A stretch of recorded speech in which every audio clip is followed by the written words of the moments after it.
اللهم صل على محمد وعلى آل محمد كما صليت على إبراهيم وعلى آل إبراهيم إنك حميد مجيد اللهم بارك على محمد وعلى آل محمد كما باركت على إبراهيم وعلى آل إبراهيم إنك حميد مجيد الحمد لله আল্লাহ রব্বুল আলামিনের দরবারে অসংখ্য অগণিত শুকর যে আল্লাহ আমাদেরকে অত্যন্ত ভালোবেসে দ্বীনের এই মজমায়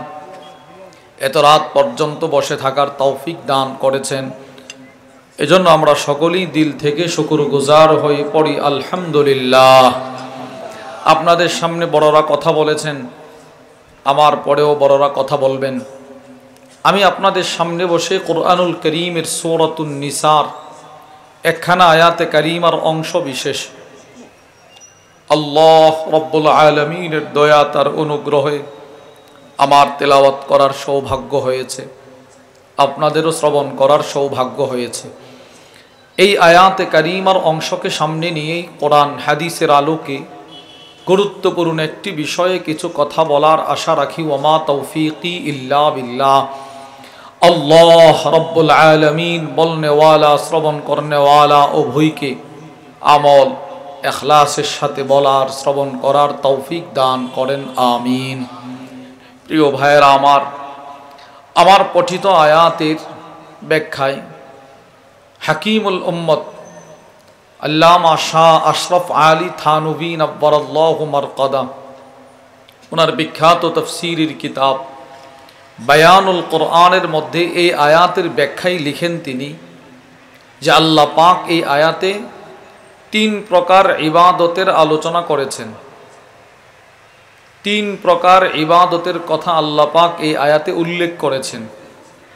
কোনো মানুষ যদি 3 প্রকারের ইবাদত সে করতে পারে তাহলে যেন তার অন্তরে রবের ভালোবাসা বসলো, সে যেন রবকে ভালোবাসলো, হাকিকে ইবাদত সে করেছে এটা গণ্য হবে। ইবাদত যার অন্তরে যেমন হবে, ইবাদত যার জিন্দিগিতে যেমন হবে। আমাদের দাওয়াত ও তবলিগের একজন মুরব্বী আছেন হযরত মাওলানা আহমদ লাট হাফিজাহুল্লাহ, অনেক বড় বুজুর্গ। গত বছর ইজতেমার ময়দানে হযরত বয়ান করতে গিয়ে বলেছিল, দুনিয়াতে যার ইবাদত যেমন হবে জান্নাতে রবের সাক্ষাৎ তার তেমন হবে। সুবহানাল্লাহ। হযরত বলেন এমনও জান্নাতি থাকবে যার জান্নাতে আল্লাহ পাক বছরে 1 বার সাক্ষাৎ দিবে, কারো জান্নাতে আল্লাহ পাক বছরে 2 বার, কারো জান্নাতে আল্লাহ পাক 3 মাসে 1 বার সাক্ষাৎ দিবে, কারো জান্নাতে আল্লাহ পাক 1 মাসে 1 বার সাক্ষাৎ দিবে। কিন্তু কোন জান্নাতি এমন থাকবে যার জান্নাতে আল্লাহ পাক প্রতি মুহূর্তে মুহূর্তে সাক্ষাৎ দিবেন। সুবহানাল্লাহ। তো হযরত বলেন এটা কার জান্নাত হবে? দুনিয়াতে সব ধরনের ইবাদত যথাযথভাবে যে করেছে তার জান্নাতে। তাহলে ইবাদত এক দৃষ্টিকোণ থেকে 3 প্রকার। ব্যক্তিগত ইবাদত, ওয়া'বুদুল্লাহ ওয়ালা তুশরিকু বিহি শাইআ, ওয়া বিল ওয়ালিদাইনি ইহসানা, পারিবারিক ইবাদত। এরপর থেকে যে কথাগুলো রব আয়াতের শেষ পর্যন্ত বলেছেন সবগুলো হলো সামাজিক ইবাদত। ব্যক্তিগত ইবাদত কি? যে ইবাদত যিনি করবেন সওয়াব, জাযা, বদলা শুধুই মাত্র তাকে দেওয়া হবে। দৃষ্টান্ত তিরমিজি শরীফের বর্ণনা, ওয়া আন জাবির ইবনে আব্দুল্লাহ রাদিয়াল্লাহু তাআলা আনহুমা قال, হযরত জাবির ইবনে আব্দুল্লাহ থেকে বর্ণিত, তিনি বলেন, ক্বালা রাসূলুল্লাহ সাল্লাল্লাহু আলাইহি ওয়াসাল্লাম, আল্লাহর নবী বলেন, মান ক্বালা সুবহানাল্লাহ ওয়া বিহামদিহি, নবীজি বলেন আমার কোন উম্মত যদি একবার পড়ে সুবহানাল্লাহ, বলেন সবাই বলেন, ওয়া বিহামদি, এটা যদি কেউ একবার পড়ে, রাসূল বলেন গরিসাত লাহু নাখলাতুন ফিল জান্নাহ, সাথে সাথে জান্নাতে তার জন্য একটা গাছ লাগানো হয়ে যায়। এখানে মূল বিষয় হলো লাহু, যিনি বলবেন তার জন্যে, যিনি বলবেন তার জন্যে একটা গাছ লাগানো হয়ে গেছে। তাহলে আপনার সুবহানাল্লাহ এর বিপরীত শুধুই মাত্র আপনার জন্যে গাছ, আপনার নামাজ শুধুই মাত্র আপনার জন্যে এর সওয়াব। আপনি নামাজ পড়েছেন, ছেলে নামাজ পড়ে নাই, তো বাবার নামাজ ছেলের নামাজের দায়িত্ব মুক্তি হবে না। 2 নম্বর পারিবারিক ইবাদত। পারিবারিক ইবাদত কাকে বলে? যেই ইবাদত এর জাযা সওয়াব পুরস্কারের সম্পৃক্ততা রাসূল পরিবারের সাথে করে দিয়েছেন, আল্লাহ পরিবারের সদস্যের সাথে করে দিয়েছেন, ওইটা হলো পারিবারিক ইবাদত। দৃষ্টান্ত বুখারী শরীফের বর্ণনা, وعن أبي مسعود البدري رضي الله تعالى عنه قال, হযরত আবু মাসউদ আল বাদারি থেকে বর্ণিত, তিনি বলেন, قال رسول الله صلى الله عليه وسلم, আল্লাহর নবী বলেন, إذا أنفق الرجل على أهله وهو يحتسبها فهو له صدقة। নবীজি বলেন, আমার কোন উম্মত যদি তার পরিবারের জন্য একটা টাকাও খরচ করে, একটা টাকাও কেউ যদি কারো পরিবারের জন্য খরচ করে সওয়াবের আশায়, নবীজি বলেন ওই একটা টাকাই তার জন্য সাদাকার সওয়াব। আপনি আপনার পরিবারের জন্য কিছু একটা কিনলেন, বাজার থেকে বিস্কিট কিনলেন, শাকসবজি কিনলেন, মাছ তরকারি কিনলেন, নবীজি বলে তুমি তোমার জীবনে যত টাকা খরচ করলা সওয়াবের আশা রাখো, তাহলে এটা তোমার জন্য সাদাকার সওয়াব হবে। তো দেখেন, পরিবারকে কিছু একটা কিনে দিলেন, এর বিপরীত সওয়াব আছে, এটার সম্পৃক্ততা রব পরিবারের সাথে করে দিছে। দৃষ্টান্ত নম্বর 2, আবু দাউদ শরীফের বর্ণনা, وعن أنس بن مالك رضي الله تعالى عنه قال, হযরত আনাস ইবনে মালিক রাদিয়াল্লাহু তাআলা আনহু থেকে বর্ণিত, তিনি বলেন, قال رسول الله صلى الله عليه وسلم, আল্লাহর রাসূল বলেন, মান উলিদাত লাহু ইবনাতুন ফালাম ইয়াইদহা ওয়ালাম ইউহিনহা ওয়ালাম ইউসির ওয়ালাদাহু আলাইহা আদখালাহুল্লাহু বিহাল জান্নাহ। আল্লাহর রাসূল বলেন, আমার কোন উম্মতকে যদি আল্লাহ পাক একটা কন্যা সন্তান দান করে, কারো মনে করেন একটা মেয়ে আছে, ওই মেয়েটাকে যদি ওই উম্মত ইসলামের ভিতরে লালন পালন করতে পারে, মেয়েটার দিকে তুচ্ছ তাচ্ছিল্যতার দৃষ্টিতে না তাকায়। অনেকে আছে মেয়ে সন্তান জন্ম নিলে তার চেহারা কালো হয়ে যায়।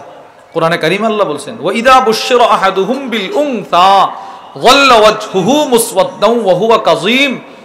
অনেক মানুষ আরবে এমন ছিল, কন্যা সন্তান জন্মগ্রহণ করছে, তো এই সংবাদটা দিলে বেচারার চেহারা কালো হয়ে যেত। যে কোনো কন্যা সন্তানের দিকে তুচ্ছ তাচ্ছিল্যতার দৃষ্টিতেও তাকাইল না, ইসলাম যেভাবে বলছে ওইভাবে লালন পালন করছে। ছেলেটাকে মেয়ের উপরে প্রাধান্য দেয় নাই। অনেক মা বাবা আছে ছেলেদেরকে মেয়ের উপরে প্রাধান্য দেয়, অথবা এক ছেলেকে আরেক ছেলের উপরে প্রাধান্য দেয়। এটা ইসলামের পরিপূর্ণভাবে নিষেধ। বুখারী শরীফের বর্ণনা, ওয়ানিন নু'মান ইবনে বাশীর রাদিয়াল্লাহু তাআলা আনহু قال, হযরত নু'মান ইবনে বাশীর থেকে বর্ণিত, তিনি বলেন, আ'তানি আবি আতিয়া, আমার আব্বা বাশীর আমাকে একটা গোলাম হাদিয়া দিল, গোলাম। এবার আমার আম্মা আমার আব্বাকে বলতে লাগলো, স্বামী আমার, লা আরদা হাত্তা তুশহিদা রাসূলুল্লাহ সাল্লাল্লাহু আলাইহি ওয়াসাল্লাম, হে স্বামী আমার, আপনি যে আপনার ছেলেকে আদর করে একটা গোলাম হাদিয়া দিলেন, আপনার তো আরো ছেলে আছে, এদেরকে না দিয়ে শুধু তাকেই দিলেন, এতে করে কিন্তু আমি সন্তুষ্ট না। আপনি বিষয়টা রাসূলের কাছে আগে জানান। নবীজি কি বলে দেখেন। হযরত নু'মান বলেন, আমার আব্বা আমাকে নিয়ে নবীজির দরবারে গেছে, গিয়ে বলে, ইয়া রাসূলুল্লাহ, এই হলো আমার ছেলে নু'মান, তাকে একটা গোলাম আমি হাদিয়া দিছি, আমার বিবি বলতেছে আপনার সাথে পরামর্শ করতে, আপনি কি বলেন? নবীজি বলে, আ'তাইতা সাইরা ওয়ালাদিক মিসলা হাদা, বাশীর, তুমি কি তোমার সবগুলো সন্তানকে এইরকম গোলাম হাদিয়া দিয়েছো? না। শুধু তাকে দিয়েছো? জি। এবার রাসূল ধমক দিয়ে বলতে লাগলেন, ইত্তাকিল্লাহ, তুমি আল্লাহকে ভয় করো। তুমি কাজটা করলে কি, এক ছেলেকে দিলাম বাকিদেরকে দিলা না, কাজটা ঠিক করো নাই, সন্তানদের মধ্যে ইনসাফ করো।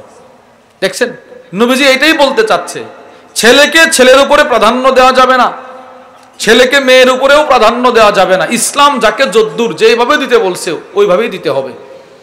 কোনো মা কোনো বাপ যদি এক ছেলেকে বেশি দেই আর এক ছেলেকে কম দেই, রাসূল বলেন এই কম বেশি করাটাই ওই ছেলের মা বাপ জাহান্নামে যাওয়ার জন্য যথেষ্ট।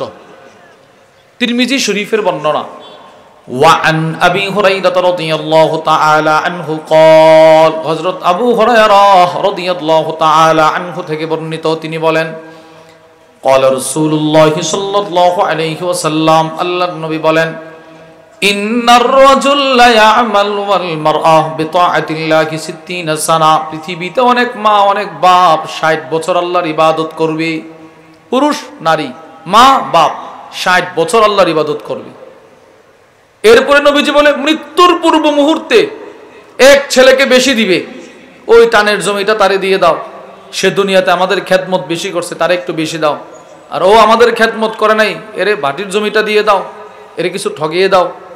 রাসূল বলেন এই কাজগুলো যারাই করবে, যেই মা বাপ করবে, ফাতাজিবুল আহবান্নার, ওই মা বাপ দুজনের জন্য জাহান্নাম ওয়াজিব। নাউজুবিল্লাহ বলেন। চিন্তা করছেন আপনি কত বড় গুরুত্বপূর্ণ একটা বিষয়। হ্যাঁ, দুনিয়াতে কোনো ছেলে তার আম্মা আব্বার খেদমত কম করবে, কেউ বেশি করবে, যে যত বেশি করবে আল্লাহ পাক তার মর্যাদা তত বাড়ায়া দিবে, দুনিয়াতেও বাড়াবে আখিরাতেও বাড়াবে। আল্লামা ইমাম শামসুদ্দিন যাহাবী রাহিমাহুল্লাহ তার বিখ্যাত কিতাব সিয়ারু আ'লামিন নুবালার মধ্যে লেখেন, নবীর একজন সাহাবী ছিলেন, নাম তার হারেসা ইবনে নু'মান। উনি এত বড় দামি সাহাবী ছিলেন, আম্মাজান আয়েশা আস-সিদ্দিকা রাদিয়াল্লাহু তাআলা আনহা বলেন, আম্মাজান একদিন বলেন রাসূল একদিন রাতে ঘুমে নবীজি স্বপ্নে মেরাজ করতেছে, মানে স্বপ্নে জান্নাত দেখতেছে ঘুরে ঘুরে। তো ঘুম ভাঙার পর নবীজি বললেন, আয়েশা স্বপ্নে আমি দেখলাম আমি জান্নাতে ঘোরাফেরা করতেছি। সুবহানাল্লাহ বলেন। তো ওই জান্নাতে ঘোরাফেরা করার সময় আমি জান্নাতে আমার একজন সাহাবীর তেলাওয়াত শুনছি, তেলাওয়াত। আল্লামা ইমাম শামসুদ্দিন যাহাবী লেখেন, নবীজি আবার মসজিদে গেলেন, নামাজ পড়লেন। নামাজ শেষ করার পর নবীজি সাহাবাদেরকে বলতেছেন, শোনো আমি গত রাত্রে জান্নাতে আমার একজন সাহাবীর তেলাওয়াত শুনছি। সাহাবারা প্রশ্ন করলো, সে কে ইয়া রাসূলুল্লাহ? নবীজি বলেন, সে হলো আখুকুম হারেসা, তোমাদের ভাই ওই যে হারেসা, তার তেলাওয়াত শুনছি। সাহাবারা দ্বিতীয় প্রশ্ন করলো, ইয়া রাসূলুল্লাহ আমরাও তো নামাজ পড়ি, আমরাও তো তেলাওয়াত করি, তো আমাদের তেলাওয়াতটা শুনেন নাই, তার তেলাওয়াতটা শুনলেন, সে এমন কি আমল করত? এই যে একটা কথা, সে এমন কি আমল করত, এটা কেন বললেন? রাসূলুল্লাহ সাল্লাল্লাহু আলাইহি ওয়াসাল্লাম মিরাজের রজনীতে হযরত বেলালের পায়ের আওয়াজ শুনছিলেন। তো নবীজি বেলালকে প্রশ্ন করেছিল, মিশকাতের হাদিস, রাসূল বলেছিল, বেলাল তুমি এমন কি আমল করো যে তোমার আমলের বরকতে তোমার পায়ের আওয়াজও জান্নাতে শোনা যায়? তো এই জন্য সাহাবারা বলছে তেলাওয়াত তো আমরাও করি, সেও তেলাওয়াত করে, নিশ্চিত সে কোনো গুরুত্বপূর্ণ আমল করে। নবীজি আবার বলতে লাগলেন, শোনো তোমাদের এই ভাই হারেসা, তার তো অনেকগুলো আমল আছে, কিন্তু একটা আমল আল্লাহর কাছে সবচেয়ে প্রিয়, সেটি হলো সে তার আম্মা আব্বার বড় খেদমত করে। সুবহানাল্লাহ। সে আম্মা আব্বার কি করে ভাই? খেদমত করে। এই জন্যে তার মর্যাদা আল্লাহ বাড়ায় দিয়েছেন। তার তেলাওয়াত আমি জান্নাতে শুনি। শুধু তার তেলাওয়াত আমি শুনি না, আমার সাহাবী হারেসা তো এত দামি সাহাবী, যার সালামের অপেক্ষায় থাকে স্বয়ং জিবরিল আলাইহিস সালাম। আল্লামা ইমাম শামসুদ্দিন যাহাবী রাহিমাহুল্লাহ তার কিতাব সিয়ারু আ'লামিন নুবালার মধ্যে লেখেন, হযরত জিবরিল নবীর সাথে বসা, এক সাহাবীর আকৃতি ধারণ করে বসা। সাহাবারা বুঝছে তিনি জিবরিল, কেউ কিছু বলে না, হেঁটে হেঁটে চলে যাচ্ছে।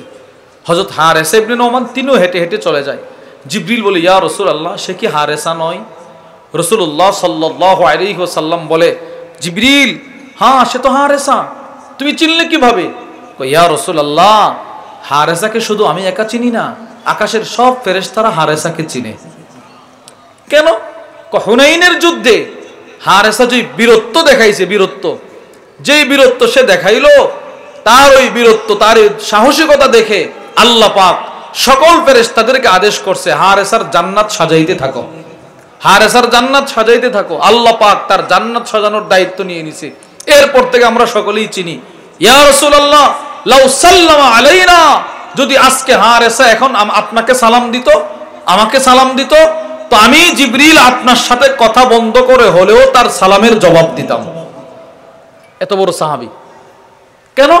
ওই যে আম্মা আব্বার খেদমত করে।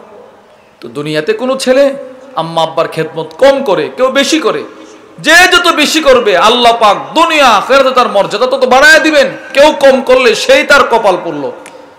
নবীজি বলেন, তুমি তোমার মেয়ের উপরে কোনো ছেলেকে প্রাধান্য দিও না, ছেলের উপরেও ছেলেকে প্রাধান্য দিও না। যদি এইভাবে নিজের সন্তানকে লালন পালন করতে পারো, আদখালাহুল্লাহু বিহাল জান্নাহ, আল্লাহ নিজে তোমাকে জান্নাতে ঢোকাবে। বুঝেন নাই আপনারা? একটা হলো জান্নাতে ঢোকা, তুমি জান্নাতি যাও, তো সবাই জান্নাতে যাবে সিরিয়াল ধরে ধরে। আরেকটা হলো আপনি এয়ারপোর্টে গেছেন, এতগুলো মানুষের পিছনে আপনি সিরিয়াল ধরে দাঁড়াইছেন, হঠাৎ করে এয়ারপোর্টের একজন বড় অফিসার আপনাকে চিনে, সে আইসা সকলের ফাঁক দিয়ে আপনাকে আলাদাভাবে ভিআইপি ভাবে আপনারা ঢুকাইয়া দিছে, এটাও প্রবেশ। আরেকটা হলো লাইন ধরে প্রবেশ করা। দুই প্রবেশের মধ্যে পার্থক্য আছে না নাই? নবীজি বলেন, কেউ যদি একটা মেয়েকে ইসলামের ভিতরে লালন পালন করতে পারে, আল্লাহর রসুলের দিন মোতাবেক চালাইতে পারে, তো ওই মেয়ের বাপকে আল্লাহ পাক নিজের কুদরতি হাতে জান্নাতে প্রবেশ করাবে। এটা পারিবারিক ইবাদত। 3, সামাজিক ইবাদত। সামাজিক ইবাদত হলো পাড়া প্রতিবেশী, আত্মীয় স্বজন, মানুষের সাথে ভালো আচরণ করা, কাউকে কষ্ট না দেওয়া, আত্মীয় স্বজনের বন্ধন ঠিক রাখা, মানুষ অসুস্থ হইলে দেখতে যাওয়া, এই ধরনের ইবাদতগুলোকে বলা হয় সামাজিক ইবাদত। নবীজি সাল্লাল্লাহু আলাইহি ওয়াসাল্লাম নিজে ইবাদতগুলো করতেন। যেদিন নবীজি অসুস্থ হয়ে গেলেন, সর্বপ্রথম রাসূলুল্লাহ সাল্লাল্লাহু আলাইহি ওয়াসাল্লামের উপর ওহী যখন নাজিল হওয়া শুরু হলো, নবীজি প্রচন্ড অসুস্থ হয়ে গেছেন, কম্পন শুরু করছে। নবীজি কাঁপতে কাঁপতে নবীজি নিজের বিবির কাছে আসছে, আম্মাজান খাদিজাতুল কুবরার কাছে আসছে। আম্মাজান খাদিজাতুল কুবরা রাসূলকে বলে, ইয়া রাসূলুল্লাহ, আপনি অসুস্থ হয়ে গেলেন যে? খাশিতু আলা নাফসি, খাদিজা, শুধু অসুস্থ হই নাই, আমি আমার নিজের ব্যাপারে আশঙ্কা বোধ করছি, আমি এতটা অসুস্থ। তখন আম্মাজান খাদিজাতুল কুবরা নবীকে সান্ত্বনা দিতে গিয়ে বলেছিল, ইয়া রাসূলুল্লাহ, আপনি কষ্ট পাবেন না, আল্লাহ আপনাকে লাঞ্ছিত করবে না। কেন? ইন্নাকা লাতাসিলুর রাহিম, বুখারীর বর্ণনা। আপনাকে আল্লাহ পাক কষ্ট দিবে না, কারণ আপনি না আত্মীয়তার বন্ধন ঠিক রাখেন। সুবহানাল্লাহ বলেন। আপনি না আত্মীয়তার বন্ধন ঠিক রাখেন। ওয়াতাকসিবুল মাদুম, যাদের কিচ্ছু নাই, যারা অসহায় নিঃস্ব মানুষ যারা, এদের না খাবার দাবার ঘর বাড়ির ব্যবস্থা আপনি করে দেন, এবং যারা অসহায় সমাজে, এদের পাশে না আপনি দাঁড়ান, তো আপনি না সামাজিক ইবাদত নিয়ে ব্যস্ত থাকেন, আল্লাহ আপনাকে লাঞ্ছিত করবে না। দেখেন, আমাদের পাড়া প্রতিবেশীর কেউ যদি অসুস্থ হয়ে যায়, অসুস্থ, ডাক্তার বলছে আর বেশি দিন বাঁচবে না, এখন আপনি এই রুগীরে দেখতে গেছেন, সে কিন্তু আপনারা ধরে ধরে কাঁদবে আর বলবে বেশি দিন বাঁচবো না, ডাক্তার আমাকে বলছে। তো আপনি কি বলবেন? তুই মরে যাবি, এটা বলবেন আপনি? আপনি তারা সান্ত্বনা দিবেন না, ভাই ডাক্তার তো কত কথাই বলে, বহু মানুষ আল্লাহ পাক ক্যান্সারের রোগী আল্লাহ বাঁচায় দিছে, ক্যান্সারের রোগী, এই অনেক কথা বলে তাকে সান্ত্বনা দিবেন। ঠিক ওই রকম রাসূলের সংকটময় মুহূর্তে ওনার বিবি আমাদের আম্মাজান খাদিজাতুল কুবরা রাদিয়াল্লাহু তাআলা আনহা রাসূলকে এই কথাগুলো বলে বলে সান্ত্বনা দিচ্ছিল। সেই কথা সবগুলোই ছিল সামাজিক ইবাদত। সুবহানাল্লাহ। এবার নবীজি মক্কা থেকে মদিনায় গেছেন, মদিনায় ঢোকার সাথে সাথে নবীজি সামাজিক ইবাদতের গুরুত্ব বুঝাইছেন। ইবনে মাজার বর্ণনা, ওয়া আন আব্দুল্লাহ ইবনে সালাম রাদিয়াল্লাহু তাআলা আনহু قال, হযরত আব্দুল্লাহ ইবনে সালাম থেকে বর্ণিত, তিনি বলেন, লাম্মা কদিমা রাসূলুল্লাহ সাল্লাল্লাহু আলাইহি ওয়াসাল্লাম আল মদিনা, আল্লাহর রাসূল যেদিন মক্কা থেকে হিজরত করে মদিনায় আসলেন, আব্দুল্লাহ ইবনে সালাম বলে, তখনও পর্যন্ত আমি কালেমা পড়ে মুসলমান হয় নাই। তিনি ছিলেন ইহুদিদের বড় আলেম। হযরত আব্দুল্লাহ ইবনে সালাম বলে, আল্লাহর রাসূল মদিনায় প্রবেশ করার পর ইনজাফালান নাসু কিবলাহু, মদিনার সব মানুষ নবীকে একটা নজর দেখার জন্য দৌড় শুরু করলো। সবাই কে কার আগে দেখবে নবীকে দৌড়াইতেছে। আশ্চর্যের বিষয় হলো, আল্লামা আহমদ ইবনে মুহাম্মদ আল কাসতালানি তিনি লেখেন, যিনি বুখারীর শরহ লেখছেন, ইরশাদুস সারি, তিনি লেখেন, যেদিন রাসূল মক্কা থেকে মদিনায় প্রবেশ করছিল, ওই দিন যারা বেশি বেশি দৌড়াচ্ছিল তারা ছিল শিশু বাচ্চা। সুবহানাল্লাহ বলেন। বাচ্চারা রাসূলকে দেখার জন্য দৌড় শুরু করছে, বাচ্চারা। ইবনে মাজার বর্ণনা, বুখারীর বর্ণনা, প্রত্যেকটা বাচ্চার মুখে একটাই স্লোগান, যা নবিয়ুল্লাহ। বুখারীর বর্ণনা, যা নবিয়ুল্লাহ, যা নবিয়ুল্লাহ, নবীজি এসেছে, নবীজির আগমন। ইবনে মাজার বর্ণনা, কদ কদিমা রাসূলুল্লাহ, কদ কদিমা রাসূলুল্লাহ, নবীজির আগমন, নবীজির আগমন। প্রত্যেকের মুখে একটাই স্লোগান, পুরো মদিনা এই স্লোগানে মুখরিত, নবীজির আগমন। সব বাচ্চারা। হযরত আব্দুল্লাহ ইবনে সালাম বলে, আমিও আল্লাহর নবীর আগমনের সংবাদটা পাওয়ার পর যখন দেখলাম সকলে দৌড়াদৌড়ি শুরু করে দিল, ফাজিতু ফিন্নাস লিআনজুরা, আমিও আল্লাহর রাসূলকে একটা নজর দেখার জন্য আমিও দৌড় দিলাম। সুবহানাল্লাহ বলেন। তিনি কিন্তু তখনও কালেমা পড়ে নাই, তিনিও নবীজির সাহাবী, নবীজি পরবর্তীতে নবীজির সাহাবী হয়েছে, তিনিও রাসূলকে দেখার জন্য দৌড় দিলেন। তিনি বলেন, ফালাম্মা তাবায়্যানতু আরাফতু ওয়াজহাহু ফালাম্মা তাবায়্যানতু ওয়াজহাহু আরাফতু আন্না ওয়াজহাহু লাইসা বিওয়াজহি কাদ্দাব, যেই মাত্র আমি নবীজির সামনে গেলাম, রাসূলের চেহারা মুবারক দেখলাম, আমি আব্দুল্লাহ ইবনে সালাম বুঝে ফেললাম এত সুন্দর চেহারার মানুষটা কখনো মিথ্যাবাদী হতে পারে না, তিনি সত্য নবী, তিনি সত্য নবী। এবার আমি দাঁড়িয়ে আছি, রাসূল কি বলে সেটা শুনবো, চেহারা দেখে বুঝছি তিনি সত্য নবী, আবার ওনার কথাগুলো শুনতে চাই। মানুষ বলে তিনি নাকি পাগল, তিনি নাকি অমুক তমুক, কত কথাই তো বলে ইহুদিরা, আমি সরাসরি শুনতে চাই তিনি কি বলে। আল্লাহর রাসূল মদিনায় প্রবেশ করার পর সব সাহাবাদেরকে উদ্দেশ্য করে একটা ছোট্ট ভাষণ দিলেন। নবীজি বলতে লাগলেন, ইয়া আইয়ুহান নাস, হে লোক সকল, আফশুস সালাম, পরস্পর বেশি বেশি সালাম দাও, একে অপরকে সালাম দাও। এরপরে নবীজি কি বলে দেখেন, ওয়াসিলুল আরহাম, আত্মীয়তার বন্ধন ঠিক রাখো, ওয়াতইমুত তুআম, অসহায় মানুষকে খাবার খাওয়াও। দেখছেন সালামের পরে রাসূল যে দুইটা কথা বলছে, দুটোটা কথাই কিন্তু সামাজিক ইবাদত। আত্মীয়তার বন্ধন ঠিক রাখো, সামাজিক ইবাদত। মানুষকে, অসহায় মানুষকে খাবার খাওয়াও, সামাজিক ইবাদত। তাহলে নবীজি মক্কা জিন্দেগিতেও রাসূল এটার গুরুত্ব দিতেন, মদিনার জিন্দেগিতেও নবীজি এই সামাজিক ইবাদতের গুরুত্ব দিতেন। এখানে তো রাসূল শুধু আদেশ করলেন, কখনো কখনো নবীজি হাজিরা নিতেন, কে কয়টা সামাজিক ইবাদত করছে।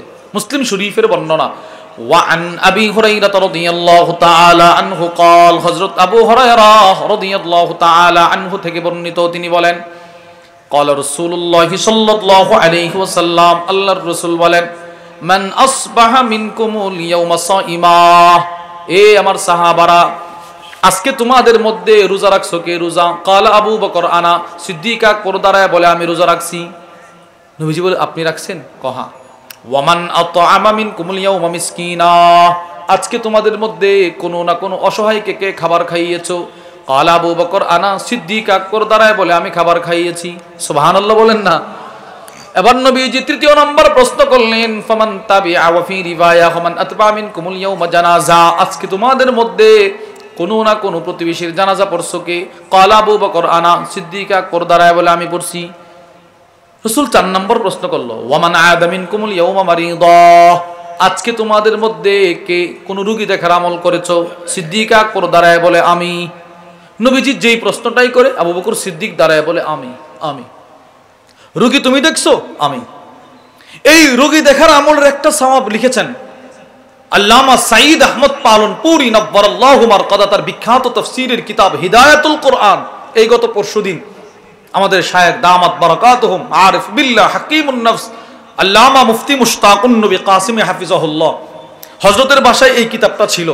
আমি এটা নিছি, ফজরের পূর্বে এটা নিছি, কিতাবটা নিয়ে একটু পড়ার জন্য উঠাইছি, তো এই আয়াতটা আসছে, একটা আয়াত আসছে, আয়াতের ব্যাখ্যায় এই কথাটা নিয়ে আসছে, মানে অসুস্থ রোগী দেখলে যে কি সওয়াব, এটা নিয়ে আসছে। ওটার মধ্যে লেখছে যে দুনিয়াতে একবার কোন রোগী দেখবে, রোগী, ওই রোগী দেখার যে সওয়াব, এই সওয়াবটা হাসরের ময়দানে একটা নূর হবে, নূর। সুবহানাল্লাহ। নূর হয়ে তার ফুল সেরাতের আশেপাশে তাকে রাহনুমাই করে, রাহাবরি করে তাকে ফুল সেরাত পার করে দিবে। ওটার মধ্যে আছে আজরুন করিম কবির, এর ব্যাখ্যায় হযরত লিখছেন। তো নবীজি বলেন, কে রোজা রাখছো? সিদ্দিক আকবর বলে, আমি। অসহায় মানুষকে কে খাবার খাওয়াইছো? সিদ্দিক আকবর বলে, আমি।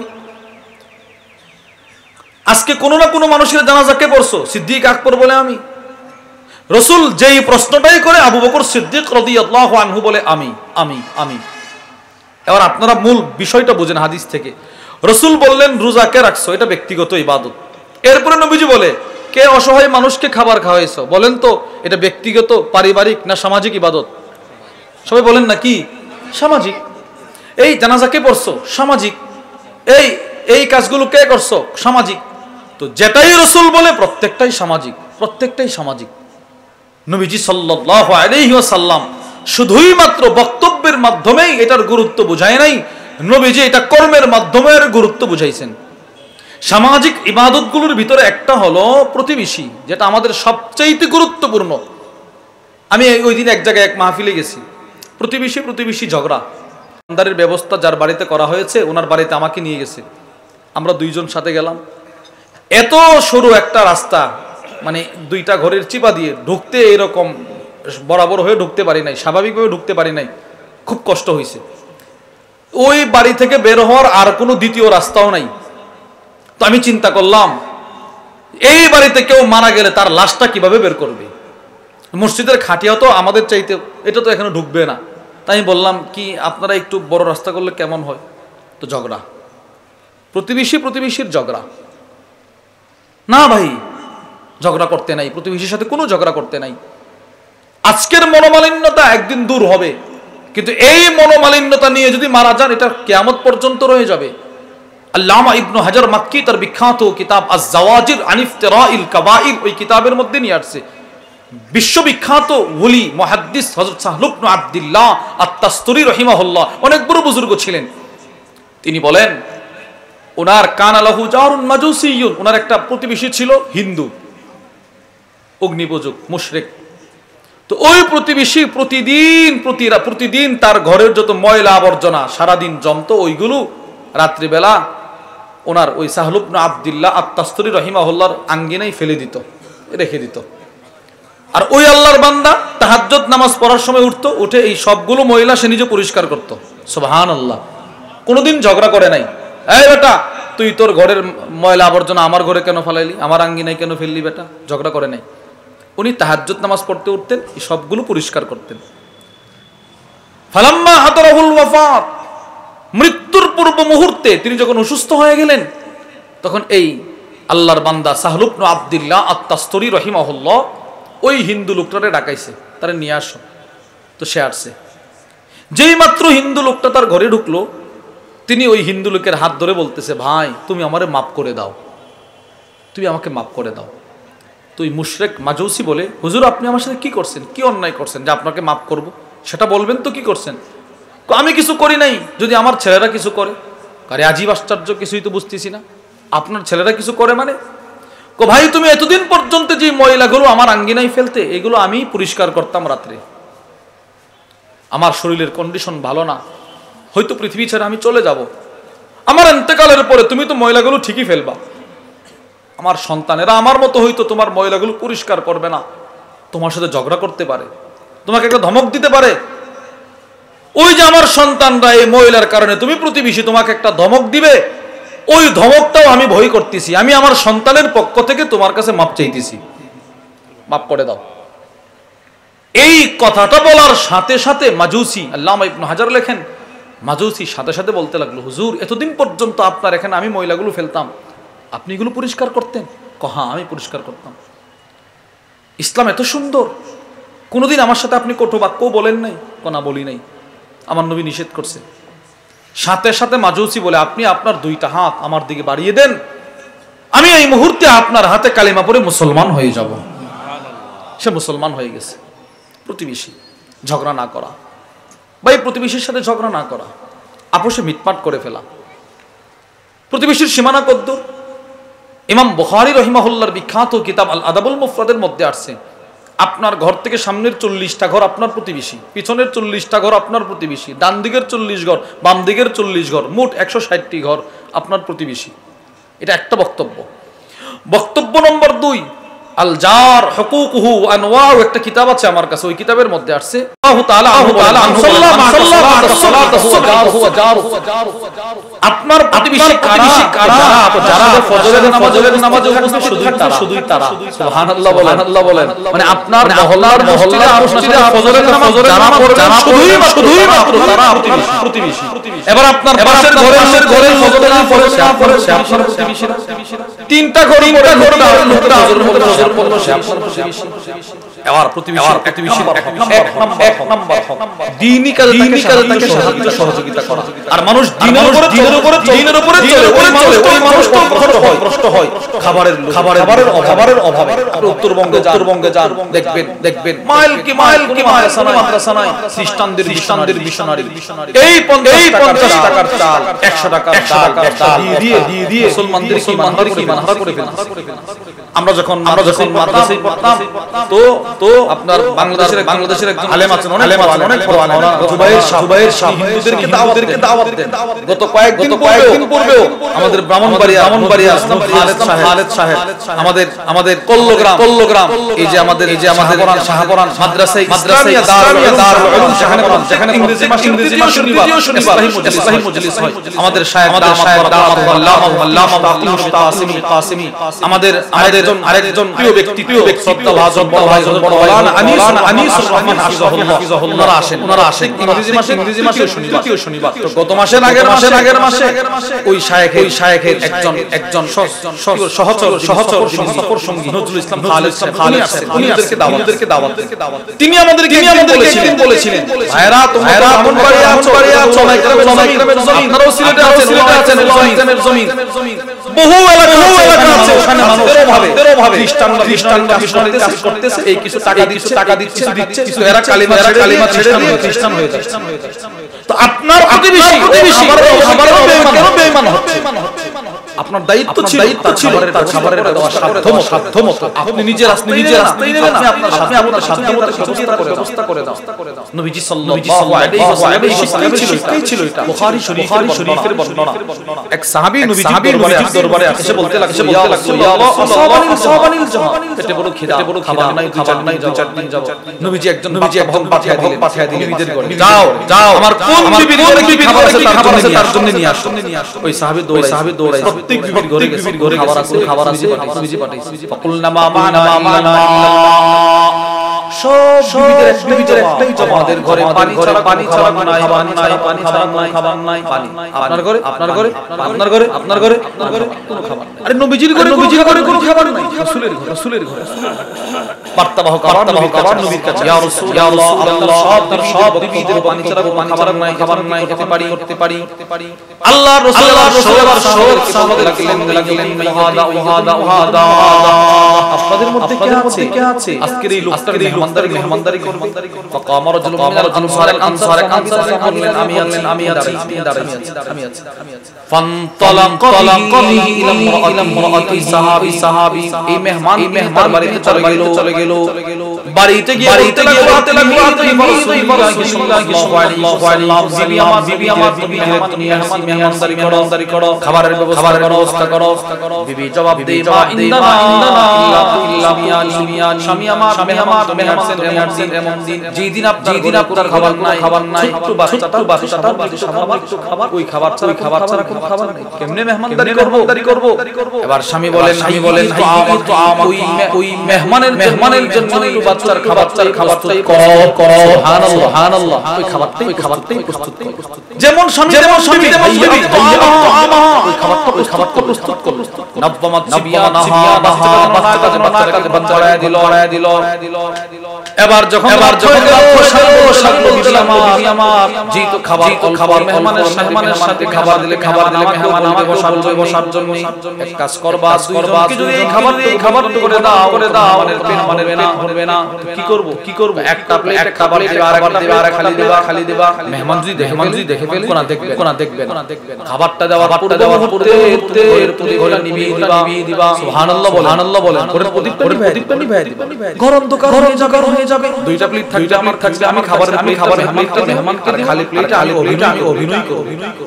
যেমন স্বামী তেমন স্ত্রী। খাবার বানলে এবার একটা প্লেটে খাবার খালি প্লেট দুইটা দেওয়ার পূর্বে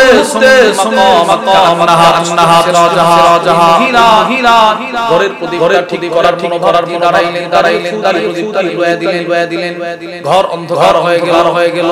এবার দোনোটা প্লেট স্বামী খাবারের প্লেটটা স্বামী মেহমানকে দিয়ে দিলেন। আর খালি স্বামী খাবারের অভিনয় করতেছে। মেহমান মনে খাইতেছেন, আওয়াজ শুনে ভাবতেছে উনিও খাইতেছেন। মেহমান তো খেয়ে পেট ভরছে, শান্তি শান্তি শান্তি সারাটা রাত স্বামী সন্তান তিনজন খিদা নিয়ে কষ্ট করছে। নবীজি মেহমান পাঠাইছেন, সবকিছু দিয়ে ফালাম্মা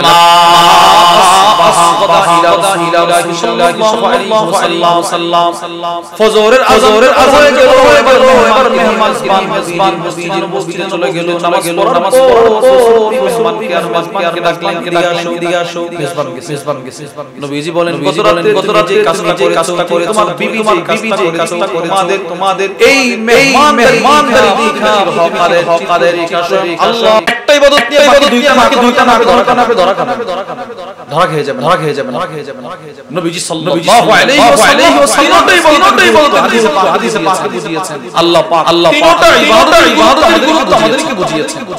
তাহলে এই তিনটা ইবাদত তো ইনশাআল্লাহ বলেন ইনশাআল্লাহ যদি বলেন ইনশাআল্লাহ অনেক মেহমান আছেন, তারা কথা বলবেন।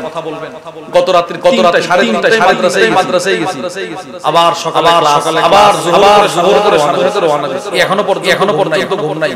এজন্য আবার অনেক কুয়াশা করবেন, আল্লাহ নিয়ে পৌঁছাই। হ্যাঁ, রাস্তায় বড় কষ্ট। আমাদের শ্রদ্ধাভাজন ব্যক্তি, আমাদের বড় ভাই মাওলানা আলী সামা হাফিজাহুল্লাহ হযরত চলে আসছেন। ইনশাআল্লাহ হযরত বয়ান করবেন। আমি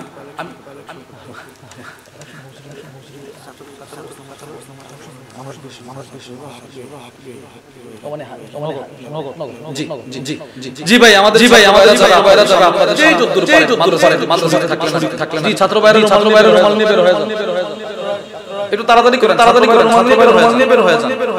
আমাদের প্রধান মেহমান আলহামদুলিল্লাহ চলে আসছেন। গুরুত্বপূর্ণ নসিহত পেশ করবেন। আমরা যারা এখন ঘোরাফেরা করছি, আমাদের একটু মেহরবানি করে বসে যাই। জি ছাত্র ভাইরা মাশাআল্লাহ যে যদ্দুর পাইতে শরীক থাকেন। আর আপনাদেরকে দাওয়াত ইংরেজি মাসে দ্বিতীয় শনিবার আমাদের মাদ্রাসায় দারুল শাহপাড়া খাদিমপাড়া ওখানে হযরত আসেন মাওলানা মুফতি আনিসুর